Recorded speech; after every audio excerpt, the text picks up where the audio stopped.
Alléluia. Aujourd'hui, c'est le 43e anniversaire de notre Église. Nous rendons toute reconnaissance et gloire à Dieu le Père qui a été avec nous et nous a protégés jusqu'à aujourd'hui. Père, merci. Nous remercions également nos pasteurs, les anciens, les serviteurs, les ouvriers, membres de l'Église qui ont travaillé avec difficulté, prière et dévouement pour l'Église et pour la gloire de Dieu jusqu'à ces jours. Qu'aujourd'hui soit une journée heureuse plus qu'autre journée. Chers frères et sœurs, il y a tant de belles et précieuses tant des choses belles et précieuses dans ce monde quand on contemple la création, le ciel bleu, les montagnes, les arbres, les rivières, les mers. On ne peut que s'émerveiller devant leur beauté, leur grandeur. Même le cœur troublé ou agité peuvent y trouver du repos, du calme. Quand on partage une conversation sincère en famille, quand on s'inquiète les uns des autres et qu'on se réconforte, même un simple spectateur peut trouver la scène belle et émouvante. Il existe d'autres précieuses qui donnent d'autres choses précieuses qui donnent de la force et du réconfort. Mais peu importe leur beauté ou leur valeur apparente, rien ne peut être véritablement digne ou éternel si le temps peut les effacer ou si les épreuves peuvent les transformer. Combien facilement l'amour humain change-t-il? On peut se murmurer de paroles douces, promettre un amour éternel, mais lorsque les difficultés surgissent, cet amour change souvent. Les goûts et les caractères ne s'accordent pas toujours, ce qui crée des tensions, des disputes et l'amour se refroidit. Beaucoup subissent la trahison et la douleur infligée par les autres, mais l'amour de notre Seigneur, Dieu le Père, ne change jamais et demeure pour l'éternité. Que cet anniversaire soit un temps d'action de grâce. Réfléchissons à Dieu et à la grâce du Seigneur, lui qui est le même hier, aujourd'hui et pour l'éternité. Je prie au nom du Seigneur que votre vie déborde de reconnaissance, afin que vous avanciez vers la Nouvelle Jérusalem avec une joie et une allégresse inébranlables. Et chers frères et sœurs, la première grâce de notre Seigneur Dieu, et qui est le même hier, aujourd'hui, et la bénédiction du salut. Cette grâce est une source inépuisable de reconnaissance. Depuis le moment où vous avez rencontré le Seigneur jusqu'au jour où vous le verrez face à face et même dans le ciel, il ne faut jamais oublier ni laisser s'éteindre la joie et la reconnaissance de ces premiers moments. Pour nous sauver du péché et nous conduire au ciel, Jésus, le Fils de Dieu, a dû endurer de grandes souffrances et des épreuves intenses et finalement, il a fait face à la mort. Et Jésus a souffert, bien qu'il n'ait commis aucun mal, pour sauver nos vies. Par son sacrifice et par son amour, nous sommes passés de l'enfer au ciel, de la mort à la vie éternelle. Cette grâce ne peut être obtenue par la richesse, la renommée, le pouvoir ou aucun amour de ce monde. Elle n'est possible que par le sang précieux de Jésus-Christ. Alors, combien vivez-vous dans la reconnaissance pour cette immense grâce? Je suis certain que personne ici ne pense que la reconnaissance pour le salut est réservée aux nouveaux croyants. Pourtant, certains chrétiens pensent que parce qu'ils sont sauvés, ils sont assurés d'entrer au ciel et vivent en oubliant la grâce et l'amour qu'ils ont reçus au départ. Mais le salut n'est pas quelque chose d'automatiquement garanti pour toujours. Une fois pour toutes, chaque fois que vous allez à l'église, chaque semaine, vous êtes ouvrier de l'église, vous portez volontaire, vous faites des efforts pour travailler pour le royaume de Dieu, pour l'amour et la grâce que vous avez reçus pour la première fois. Si vous oubliez cela, c'est pas bien. Et chaque année, quand c'est la fête des Pâques,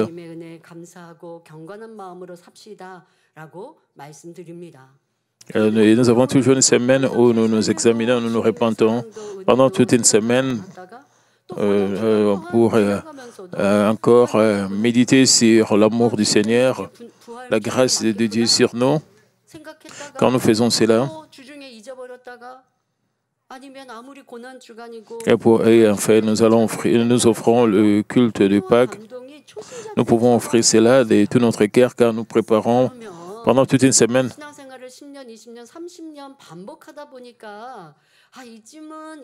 Et vous voyez des gens qui se concentrent pour travailler pour l'Église et leurs cœurs ont changé.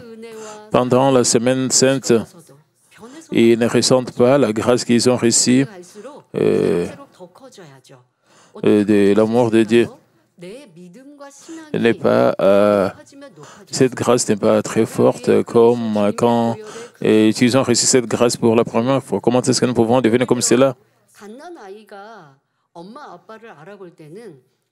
Nous devons plutôt augmenter notre foi. C'est de cette manière que nous pouvons augmenter notre grâce. Quand vous pensez au nouveau-né,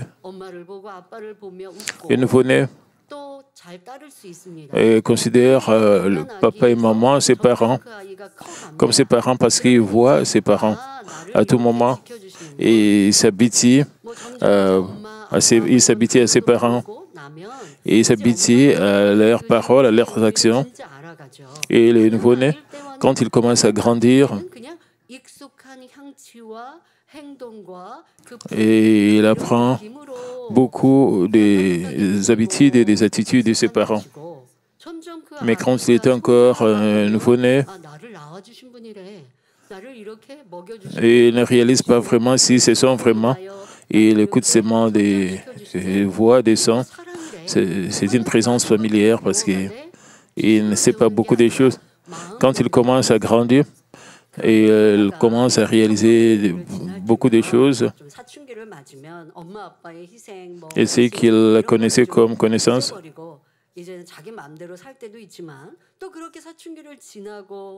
il commence à ressentir à un certain niveau l'amour. Il va changer cette connaissance en véritable amour. Le sacrifice de ses parents, c'était pour eux et pour ces nouveaux-nés. Il commence. Quand ces nouveaux-nés deviennent des adolescents, ils peuvent voir beaucoup des actions de leurs parents, les parents qui se sacrifient pour eux. Même si certains adolescents ne sont pas d'accord avec leurs parents.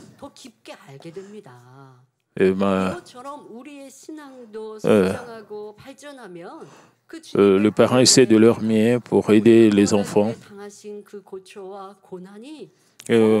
En grandissant, en augmentant votre foi. Quand vous grandissez en profondeur dans la foi, vous allez réaliser le véritable amour de Dieu et la véritable grâce en votre faveur.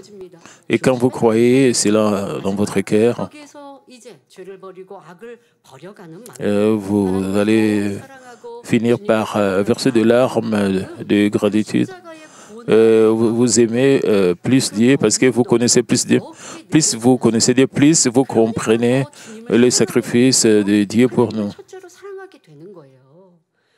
C'est pour cela que vous devez normalement finir par aimer Dieu en première position.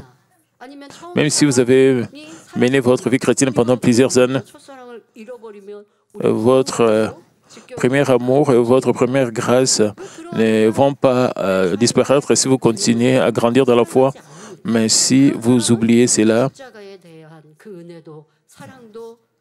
en tant que chrétien, vous n'avez plus cette ferveur, alors c'est un problème dans votre vie chrétienne.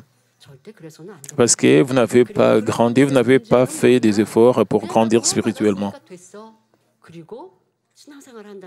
Alors que le problème principal pour ces gens qui sont juste satisfaits d'être sauvés, le salut n'est pas quelque chose d'automatiquement garanti pour toujours, une fois pour toutes, parce que vous avez accepté Jésus. Ce n'est pas comme cela. Accepter Jésus-Christ et mener une vie comme juste les gens du monde, cela ne sert à rien. Hébreux 6, 5 à 6 déclare qui ont goûté la bonne parole de Dieu et la puissance du siècle à venir et qui sont tombés soient encore renouvelés et amenés à la repentance, puisqu'ils crucifient pour leur part le Fils de Dieu et l'exposent à l'ignominie. Quand vous acceptez Jésus-Christ et vous expérimentez l'amour de Dieu et la grâce de Dieu et les œuvres de Dieu et vous dites que vous croyez en Dieu, vous croyez en Jésus-Christ,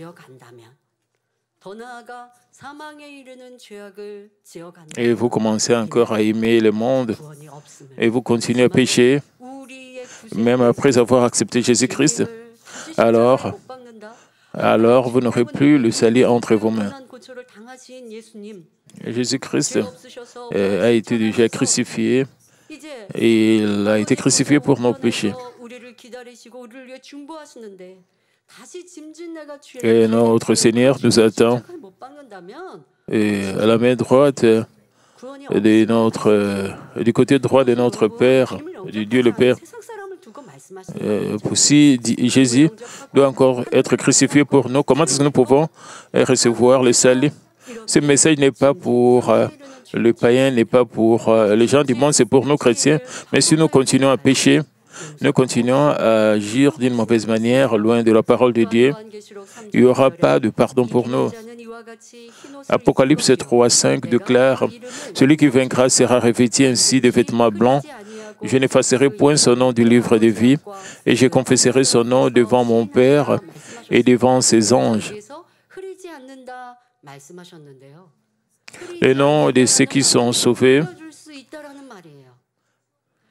inscrits dans le livre de vie, peuvent être effacés. Et dans ce verset, j'ai dit, je n'effacerai point son livre. Le livre de vie, cela signifie que les noms peuvent être effacés. Et les noms qui peuvent être effacés. Et ce verset parle de cela. C'est parce que vous avez reçu le salut une fois. Cela ne signifie pas que vous allez recevoir le salut à l'enfin. Si vous continuez à démarrer dans le péché, vous allez être en dehors de la limite du salut et vous allez perdre votre salut. Donc, cela signifie que même si vous avez reçu le salut, si vous continuez à vivre dans le péché, vous pouvez sortir du cadre du salut et le perdre. Jusqu'au moment où vous rencontrez le Seigneur, vous devrez vivre dans une reconnaissance constante pour son salut, mener une vie qui en est digne. Si vous vous souvenez vraiment avec reconnaissance des souffrances et du sacrifice que Jésus a enduré pour vous, comment pourriez-vous encore aimer le monde et vivre attaché? Comment pourriez-vous dire que suivre le chemin étroit est trop difficile? Philippiens 2, 12 déclare ainsi, mes bien-aimés, comme vous avez toujours obéi, travaillez à votre salut avec crainte et tremblement, non seulement comme à ma présence, mais bien plus encore maintenant que je sois absent. Que vous puissiez tous vous détourner d'une foi complaisante qui se satisfait simplement d'être sauvé. Au contraire, vivez dans une reconnaissance constante que le salut du Seigneur est baptisé une foi qui répond véritablement à sa grâce. La deuxième grâce de notre Seigneur, qui est le même hier et aujourd'hui, est celle de nous accorder le magnifique royaume des cieux. Avec l'avancement de la science et de la technologie, il existe aujourd'hui de nombreux bâtiments impressionnants dans le monde, comme le demeure éclatante des riches. Vous avez des grandes maisons, des manoirs, des bâtiments avec de grandes piscines, avec des ascenseurs, des maisons bien construites. Et est-ce que vous enviez tout cela? Vous enviez la richesse des riches? Mais Dieu le Père prépare un ciel merveilleux et rempli de joie, incomparable à quoi que ce soit dans ce monde. Dieu désire partager son amour éternellement avec ses enfants. C'est pour cela qu'il poursuit son œuvre de culture et de perfectionnement de l'humanité. Le Dieu d'amour désire que vous accomplissiez son œuvre, que vous deveniez de véritables enfants et que vous jouissiez du ciel éternel et une gloire infinie et des récompenses éternelles qui ne peuvent être échangées contre rien dans ce monde. Vous devez faire donc dans le monde pour être reconnu au travail, obtenir une augmentation, une promotion. Il faut fournir plus d'efforts et produire de meilleurs résultats que les autres. De même, dans le royaume de Dieu, ceux qui se dévouent et qui restent fidèles au Seigneur recevront une place plus élevée, seront reconnus comme des grands dans les cieux, habiteront pour toujours dans la joie, le bonheur et la gloire. Le temps, les efforts consacrés au Seigneur dans ce monde, le larmes et les douleurs versées dans la recherche de la vérité et de la transformation, tout ce que vous avez abandonné ou sacrifié pour l'amour de Dieu, Dieu les récompensera avec de bénédictions encore plus grandes et plus belles dans le ciel. Dieu se souvient de tout et connaît tout ce que vous avez offert pour lui. Même si les autres ne le voient pas, si tout passe inaperçu, sans reconnaissance, sans éloge, chaque acte de fidélité et de dévouement accompli avec un cœur inébranlable pour la gloire de Dieu sera récompensé par de bénédictions éternelles dans son royaume. Si vous allez à l'église, vous ne réalisez pas qu'il y a plusieurs demeures au ciel, qu'il y a plusieurs niveaux de foi, mesures de foi. Alors, il n'y a pas d'intérêt pour se porter volontaire pour le royaume de Dieu. Vous devez réaliser tout cela. Certains chrétiens réalisent cela. Quand vous travaillez pour le royaume de Dieu, si vous portez volontaire, vous faites des efforts, tout cela devient des récompenses au ciel. Ce qui est important, il y a différents niveaux au ciel. Plus vous s'aimez, plus vous allez récolter, plus vous faites des efforts, plus vous allez recevoir des récompenses au ciel. Et par exemple,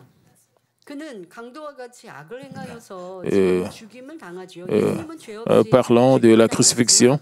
L'un de ceux qui étaient crucifiés avec Jésus, l'un a accepté le salut. Et il y avait des bandits qui devaient être crucifiés, mais l'un d'eux a réalisé, il a reconnu que Jésus-Christ est Christ. Et comme il a reconnu, il a reçu la bénédiction du salut et Jésus a dit, aujourd'hui, tu seras avec moi au paradis. Alors, ces pécheurs ont reçu le salut. Le pécheur qui a reçu le salut est entré au paradis. L'apôtre Paul, qui a souffert de beaucoup de preuves et de tribulations, il a consacré toute sa vie au royaume de Dieu. Il y avait des Juifs qui voulaient tuer l'apôtre Paul. Ils ont même gêné. Ils ont dit ils vont gêner jusqu'au jour où ils vont tuer l'apôtre Paul.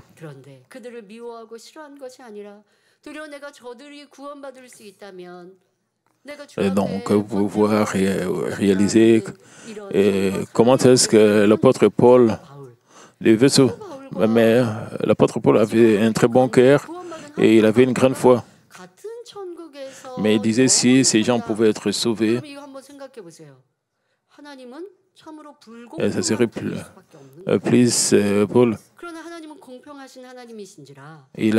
L'apôtre Paul a consacré toute sa vie. S'il pouvait entrer au même ciel avec le pécheur qui est entré au paradis, qui était à côté de Jésus, ce ne serait pas juste. Dieu est juste. Donc, les récompenses de l'apôtre Paul sont grandes. C'est ça, la preuve que notre Dieu est juste. Il ne peut pas aller au même endroit au ciel. Dieu est juste. C'est pour cela, pour ceux qui font des efforts, se concentrent pour le royaume de Dieu de tout leur cœur, pas seulement de l'extérieur, mais du fond de leur cœur. Ils doivent recevoir plus de récompenses dans le monde. Et si vous faites beaucoup d'efforts, mais parfois vous ne recevez pas de récompenses en retour. Disons, les parents, ils ont des enfants et ils ont beaucoup d'attentes pour les enfants et ils font des efforts. Ils veulent que leurs enfants puissent aller dans de meilleures écoles. Ils veulent que leurs enfants prospèrent, que leurs enfants puissent avoir des talents. Et ils envoient même leurs enfants à l'étranger pour faire des études dans des écoles privées, pour qu'ils puissent recevoir la meilleure formation possible. Et parfois, ces enfants obéissent, mais pas tous ces enfants obéissent, mais même s'ils obéissent, parfois, ces enfants finissent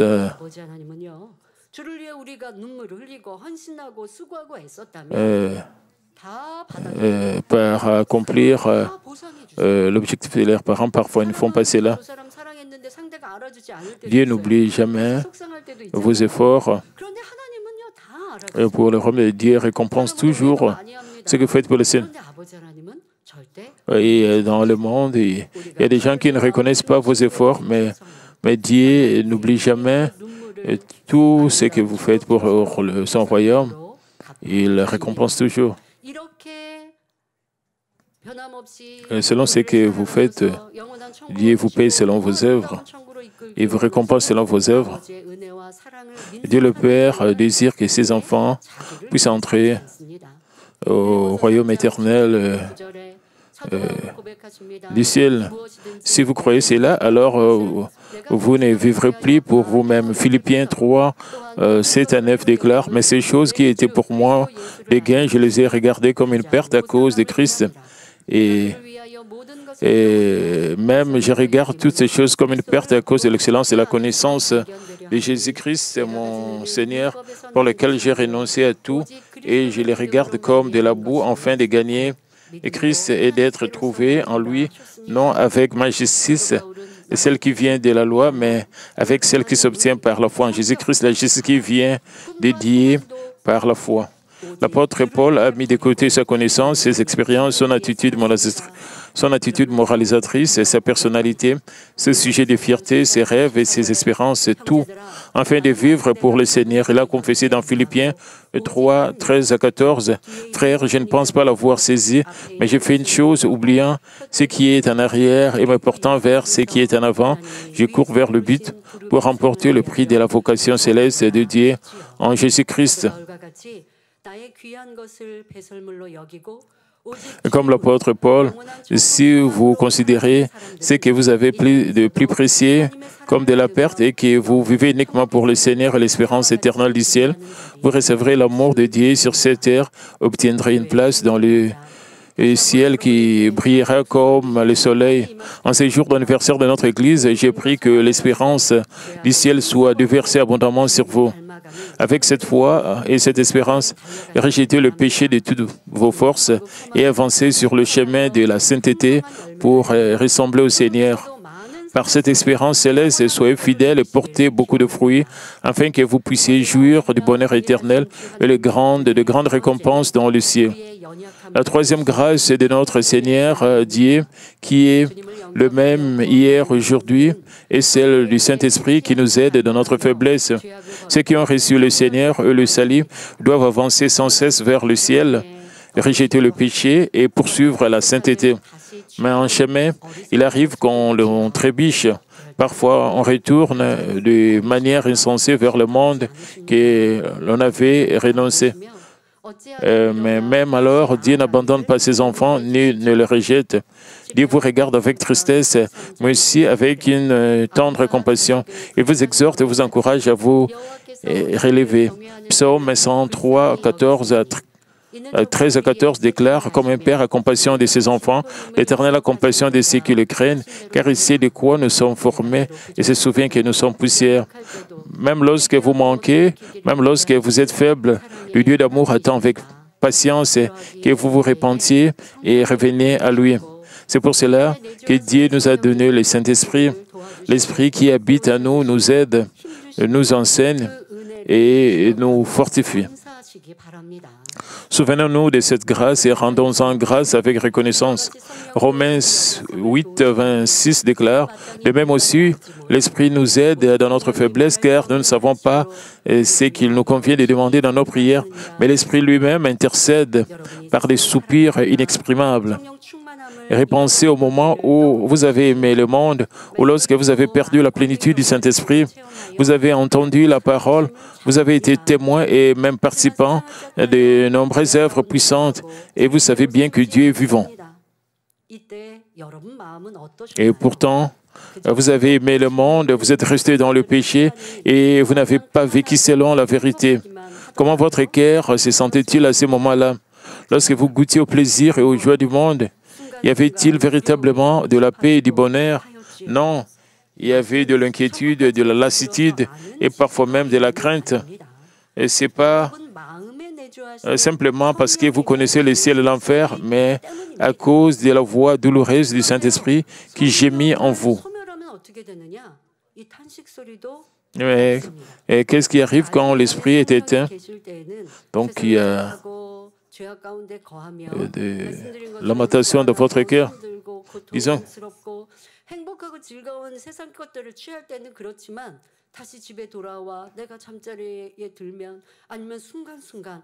même si vous passez votre temps dans le monde, si vous vivez juste comme un païen, quand vous revenez à l'Église, il y a l'inquiétude, il y a même la peur, il y a la lassitude. C'est le Saint-Esprit qui frappe à la porte de votre cœur. Mais si vous éteignez le Saint-Esprit, si le Saint-Esprit en vous est éteint, alors il y aura plus toutes ces réactions. Donc même si un pied reste encore attaché au monde, le Saint-Esprit frappe à la porte de votre cœur. Même avec des pas lourds, vous venez à l'Église pour rechercher refuge et trouver la grâce. C'est alors que le Dieu d'amour déverse sa grâce inébranlable.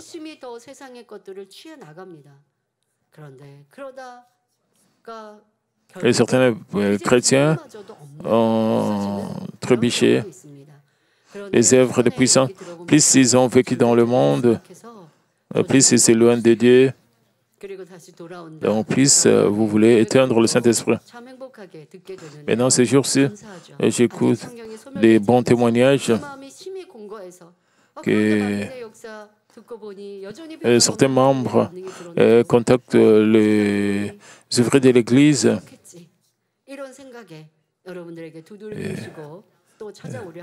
ils veulent revenir à l'Église. Ceux qui ont quitté l'Église, ils appellent pour avoir les nouvelles de l'Église et ils veulent retourner dans notre Église.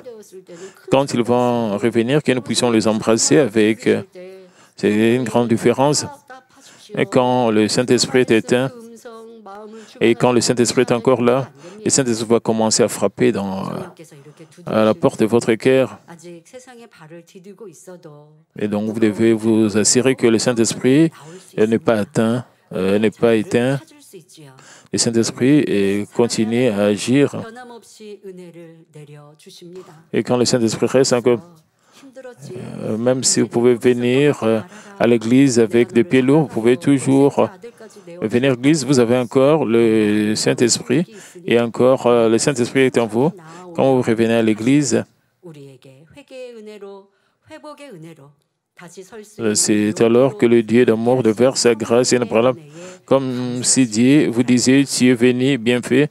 Ça a été difficile, n'est-ce pas? Maintenant, ne quitte plus mes bras. J'ai été aimé jusqu'à donner mon Fils unique pour toi. Un ciel magnifique est préparé pour toi. Alors n'abandonne pas avant d'y arriver. Soyez reconnaissants pour la grâce du Saint-Esprit, la grâce de la repentance, et la grâce de la restauration et le courage de vous relever, fortifiés par la puissance de l'Esprit. Avancez avec force. Pendant les épreuves, vous avez découvert certaines faiblesses. Le mal qui était caché au fond de vos cœurs. Parfois, pendant les épreuves, vous trouvez que je n'ai pas réalisé que j'avais ce péché en moi.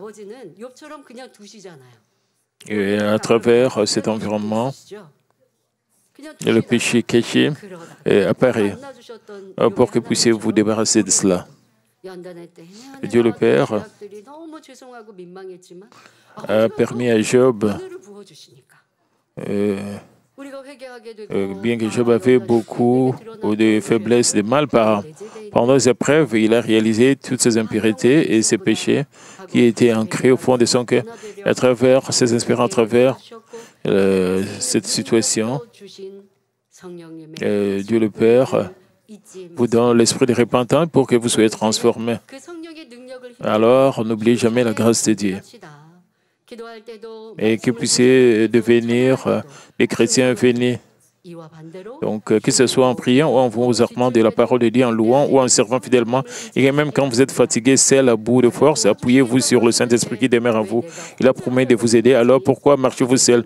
Devenez des chrétiens bénis qui vivent par la puissance de l'Esprit qui habite en vous. Vous pouvez être transformés rapidement, accomplir ce qui vous semblait impossible et voir ce qui était difficile devenir facile.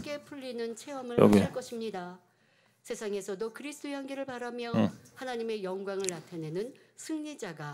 vous porterez le parfum du Christ dans ce monde et vous allez révéler la gloire de Dieu en tant que victorieux.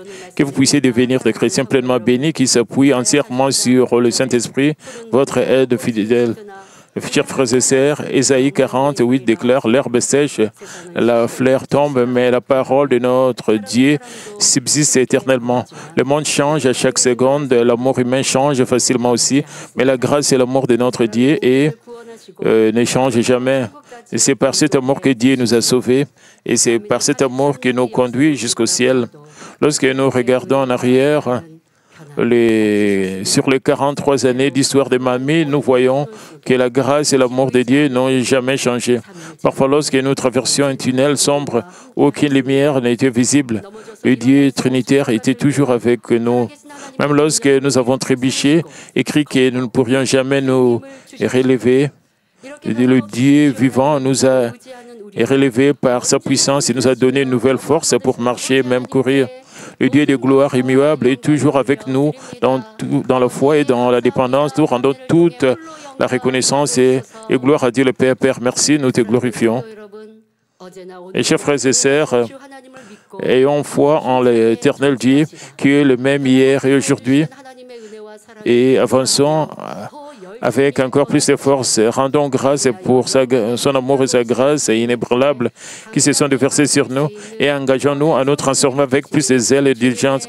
Je prie au nom du Seigneur que vous soyez trouvés dignes d'être accueillis dans ses bras avec assurance lorsque le Seigneur reviendra sur les nuées de gloire.